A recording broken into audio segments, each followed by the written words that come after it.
House Republicans hitting 100 days in power with a narrow majority, and the honeymoon may be over if they can't find common ground in the upcoming budget battle. It might be House Speaker Kevin McCarthy's toughest test yet, someone who knows a lot about those kinds of fights. Former Speaker Newt Gingrich, also a Fox News contributor. How do you assess the first 100 days, and how does that shape up the battle to come on the budget? Well, Speaker McCarthy's had an amazing first 100 days. 86% of his bills had Democrats vote for them. In a number of cases, a majority of the Democrats voted for him. So it's been a dramatically more bipartisan and unified Congress than Nancy Pelosi ever had. He has a challenge right now in that he has to listen to his own conference, find the votes to pass a debt ceiling as the first step. Budget comes much later. My hunch is he'll get it done because I know that Tom Emmer, the whip, Steve Scalise as the majority leader, are out there every day talking with people, listening to people, and the conference chair is also out there. Elise is doing a great job. So there's a team effect here that I think people didn't quite expect. But the 15 rounds it took for McCarthy to finally win the speakership, I think actually unified the party. I think people got a lot of it out of their system. Now comes the hard work. They've got to find what is it that you can get past. I don't think they need to worry about the White House. They need to worry about the House. If they pass something from the House and they send it to the Senate, then the ball is in the Senate's court, and we'll see how they react to it. 5-vote majority. Things are slim there. Meanwhile, in Tallahassee, Ron DeSantis, the governor, signed into law the heartbeat bill, which makes abortion after 6 weeks illegal in the state of Florida. And I just in a general sense, I guess two questions on this. How do you assess the impact of abortion, the way it's playing out in various states and races that we have seen thus far? And how would this affect a DeSantis candidacy if and when he gets in this race? Well, I think there are two different questions. First of all, the abortion issue comes down to who's the more extreme.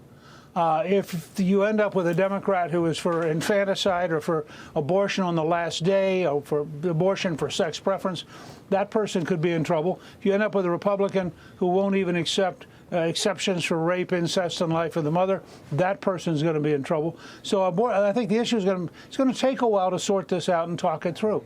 I think in the case of Governor DeSantis, he clearly has decided that he has to run at least as conservative as Trump.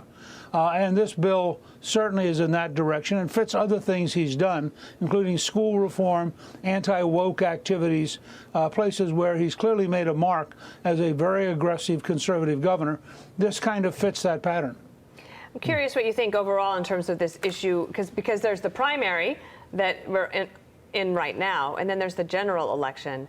Of course, we have the Electoral College. We know all of those things. And I just wonder overall if you think the Republicans have been caught flat-footed, even though they've had a year to think about how they're going to talk about the post-Dobbs world.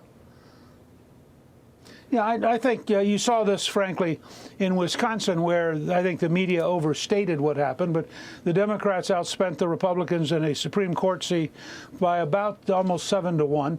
But the Republican candidate was incoherent. He couldn't quite explain what he stood for in terms of abortion.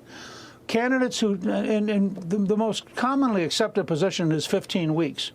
The majority of Americans agree that there should be some limitation on abortion. That's why the Democrats, in the end, may be more vulnerable than they think. But I think that at the same time, Republicans have to be very clear about protecting women's rights and very clear that they're not extremists in terms of not allowing abortion in the case of rape, incest, or life of the mother, which we had a candidate for governor in Pennsylvania whose position was so extreme he could never break out. If I could never get the conversation. Just to interject one thing, because this may become a big story here in this primary battle. Trump has said that Republicans have not been flexible enough in their interpretation of the law. If that's what he runs on in 2024, DeSantis would be running to the right of Trump, correct? Yes. I think that's right. I mean, right. I suspect Trump is close to 15 weeks because that's where the country is, and DeSantis has decided to run to his right. First of all, this is only one of a whole series of issues, and I think that's an important thing to remember when you get to a general election. But second, I think that DeSantis is clearly trying to find a way to be, quote, the real conservative in the race, which I think is pretty hard if Donald Trump is the other guy.